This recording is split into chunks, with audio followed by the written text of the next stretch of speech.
सभी छात्रों, शिक्षकों, अभिभावकों, आप सभी का बहुत बहुत स्वागत है। एक कक्षा 5 की हिंदी कार्य पुस्तिका वाटिका का 5वां अध्याय लाल बहादुर शास्त्री का सरल और सटीक हल है। बच्चों की पढ़ाई को आसान बनाने और सभी अध्यायों के हल समय पर पाने के लिए आज ही हमारे चैनल को सब्सक्राइब करें और बेल आइकन जरूर दबाइएगा, जिससे आपको समय समय पर सभी पाठ के हल मिलते रहें। तो ये देखते हैं, इसका पहला प्रश्न क्या है। नीचे दिए गए शब्दों के अर्थ सरल भाषा में लिखिए।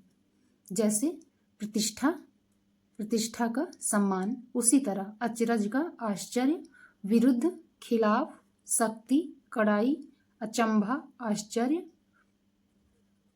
गंभीर, गहरा, अनुरोध, प्रार्थना, दृष्टि, नजर या निगाह। दूसरा प्रश्न है, नीचे दिए गए शब्दों में अनुस्वार और अनुनासिक शब्दों की पहचान कर उनके आगे लिखिए।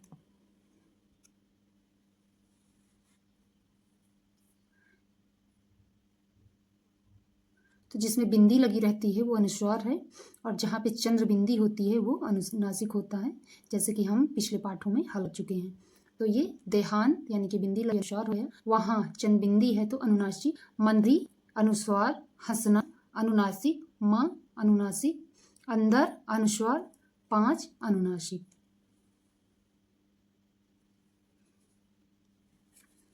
अनुच्छेद को पढ़कर प्रश्नों के उत्तर लिखना है। यह प्रसंग भी उस समय का है जब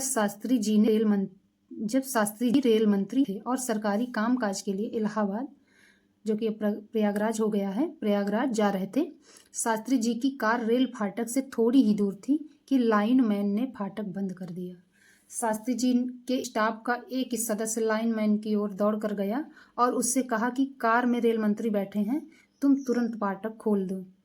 तो लाइनमैन ने फाटक खोलने से साफ मना कर दिया और बोला कि मैं नहीं जानता कि कौन रेल मंत्री है और कौन प्रधानमंत्री। मैं अपनी ड्यूटी कर रहा हूँ, जब आने वाली गाड़ी गुजर जाएगी तो फाटक खोल दूंगा।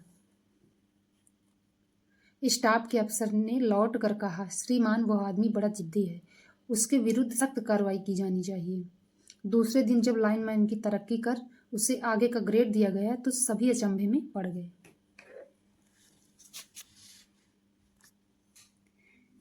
तो प्रश्न है पहला का है, लाइनमैन ने फाटक क्यों नहीं खोला? उत्तर, वह अपनी ईमानदारी से ड्यूटी निभा रहा था। अगला प्रश्न है, स्टाफ के अफसर ने लौटकर शास्त्री जी से क्या कहा? तो उत्तर है, वह आदमी जिद्दी है, उस पर सख्त कार्रवाई हो। अगला प्रश्न है, शास्त्री जी ने लाइनमैन की तरक्की क्यों कर दी? उत्तर, कर्तव्य के प्रति उसकी ईमानदारी से प्रसन्न होकर लाइनमैन की तरक्की कर दी।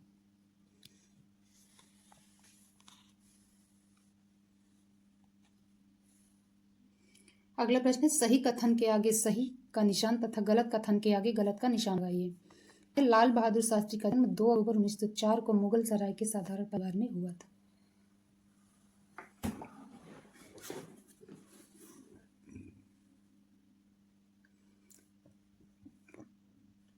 लाल बहादुर शास्त्री जी का जन्म 2 अक्टूबर 1904 को मुगल सराय के साधारण परिवार में हुआ था। सही। अगला है, लाल बहादुर शास्त्री स्वतंत्र भारत के दूसरे रेल मंत्री बने। ये भी सही है। लाल बहादुर शास्त्री का निधन 10 जनवरी 1966 को ताशकंद, रूस हुआ था। ये भी सही है। शास्त्री जी ने लाइनमैन की तरक्की को रोक दिया, तो ये गलत है। शास्त्री जी के पिता का नाम शारदा प्रसाद तथा माता का नाम राम दुलारी देवी था, तो ये सही है। अगला प्रश्न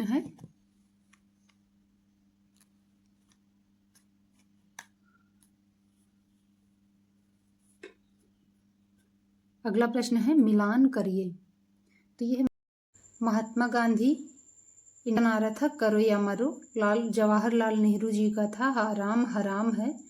और लाल बहादुर शास्त्री जी का था, जय जवान जय किसान।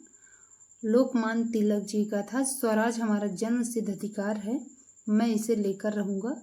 और सुभाष चंद्र बोस जी का था, तुम मुझे खून दो मैं तुम्हें आज़ादी दूंगा।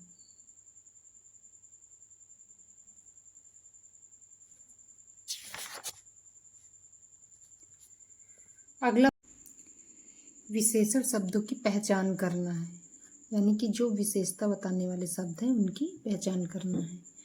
जैसे वह एक दयालु स्त्री है, तो ये दयालु शब्द इनकी विशेषता बता रहा है स्त्री की, तो इसीलिए दयालु हो जाएगा विशेषण। इसी तरह वह व्यक्ति बहुत बुरा है, इसमें वह व्यक्ति बहुत चतुर है, तो ये चतुर विशेषण हो गया। मेरा घर सुंदर है, ये विशेषण हो गया। यह पीला फूल है, यानी कि पीला शब्द विशेषता बता रहा है, पीला। मेरे पास 5 किताब हैं, तो ये 5 संख्या जो है इसकी विशेषता बता रहा है। वह एक श्रेष्ठ ब्राह्मण है, तो ये श्रेष्ठ इसकी विशेषता बता रहा है। अगला प्रश्न हमारा, दिए गए शब्दों के बहुवचन रूप लिखिए। कपड़ा, अभी ये एक वचन है, इसका बहुवचन हो जाएगा कपड़े। उसी तरह केला, केले, पंखा, पंखे, पुस्तक, पुस्तकें, दीवार, दीवारें, कमीज, कमीजें, महिला, महिलाएं, कविता, कविताएं, माला, मालाएं। हमने पाठ 5 पूरा कर लिया है। मुझे उम्मीद है कि आपने भी इसे अच्छे से समझ लिया होगा। अगले पाठ के लिए हमारे साथ जुड़े रहें और चैनल को सब्सक्राइब जरूर कर लें, जिससे आपको समय समय पर अपडेट्स मिलती रहें।